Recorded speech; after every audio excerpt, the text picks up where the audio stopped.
SSC बार बार क्या percentage से क्या क्या चीजें पूछता है प्री के लिए। तो प्री में एक तो फ्रैक्शन से कुछ पूछ लेगा डायरेक्ट, जैसे 50% क्या होता है, तो 50% 1/2, 25% क्या होता है, 25% 1/4, या इसे कुछ भी पूछ सकता है। तो एक फ्रैक्शन से एक सवाल बन सकता है। एक कांस्टेंट प्रोडक्ट रूल पे हो सकता है। और कांस्टेंट प्रोडक्ट रूल में अपन जैसे करते हैं कि हम ए इंटू बी इक्वल टू सी, जैसे एक्सपेंडिचर एक्सपेंडिचर जितना है वो कितना होगा, प्राइस इंटू कितना उसका कंजप्शन हुआ है, उस पर डिपेंड करेगा। एक वो हो सकता है। या फिर एक work work equal to men, कितने मेन ने कितने टाइम तक काम किया, वो उस पर निर्भर कर सकता है। और उसके बाद फिर बनता है ओवरऑल चेंजेस। ओवरऑल चेंजेस पे कौन सा क्वेश्चन बने, ओवरऑल चेंजेस पे जैसे कोई सी चीज खरीदी और कोई सी चीज का रेशो दिया हुआ है, जैसे रेशो दिया 7, 5, 9, ऐसा जो भी दिया हुआ है। और इसमें इंक्रीज हो रहा है, 15% हो रहा है, 12% हो रहा है, 13% हो रहा है, तो इसको कैसे करेंगे, इनका मल्टीप्लाई हो जाएगा और डिवाइड बाय 7 + 5 + 9। ये ओवरऑल प्रोडक्ट रूल होता है।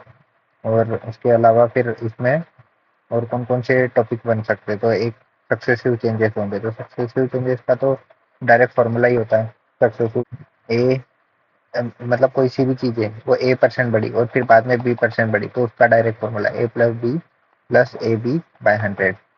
ये डायरेक्ट फॉर्मूला है। डायरेक्ट फॉर्मूला है सक्सेसिव के लिए, 3 के लिए भी रहता है।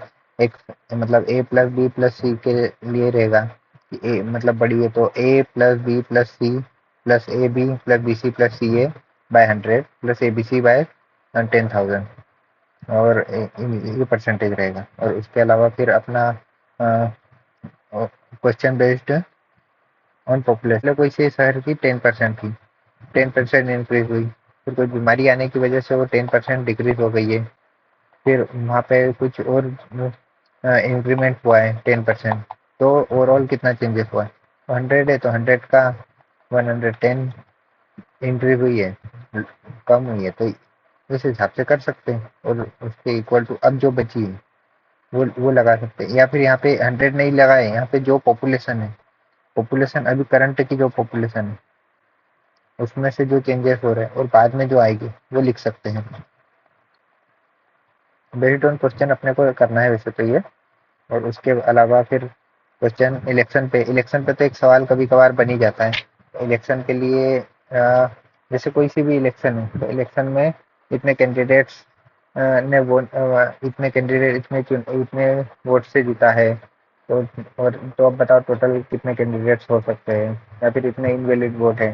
तो उस उस पर एक इस पर बनेगा और एक इस पर बन सकता है। और प्राइस इंक्रीज और डिक्रीज पे भी एक बन ही जाता है क्वेश्चन ज़्यादातर।